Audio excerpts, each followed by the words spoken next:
പരാതിയെ പരസ്യമായി ആരോപണ വിധേയൻ തള്ളി എന്ന് പറഞ്ഞ് ഒഴിയാനാണെങ്കിൽ രാജ്യത്ത് നിയമത്തിന്റെ ആവശ്യമില്ലല്ലോ എന്നും ആനിരാജ ചോദിച്ചു. രഞ്ജിത്ത് കുറ്റം നിഷേധിച്ചല്ലോ എന്ന് ചോദിച്ച് വിഷയത്തെ ലാഘവമായി കണ്ട മന്ത്രി സജി ചെറിയാനെയാണ് ഈ പ്രസ്താവനയിലൂടെ ആനിരാജ തുറന്നെതിർത്തത്. ഹേമ കമ്മിറ്റി റിപ്പോർട്ടിൽ പറയുന്ന പവർ ഗ്രൂപ്പിന്റെ പേര് വെളിപ്പെടുത്തണമെന്നും നടപടിയെടുക്കണമെന്നും ആനിരാജ കൂട്ടിച്ചേർത്തു.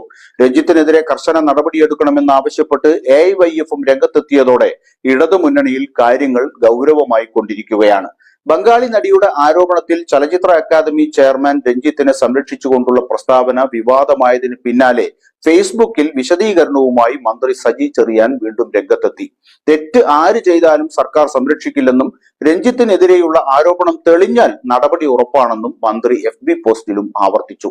ശക്തമായ വിമർശനങ്ങൾ ഉയർന്നിട്ടും രഞ്ജിത്തിനെതിരെ കേസെടുക്കാനോ നടപടിയെടുക്കാനോ സർക്കാർ തയ്യാറാവുന്നില്ല എന്നാണ് ഇതിൽ നിന്ന്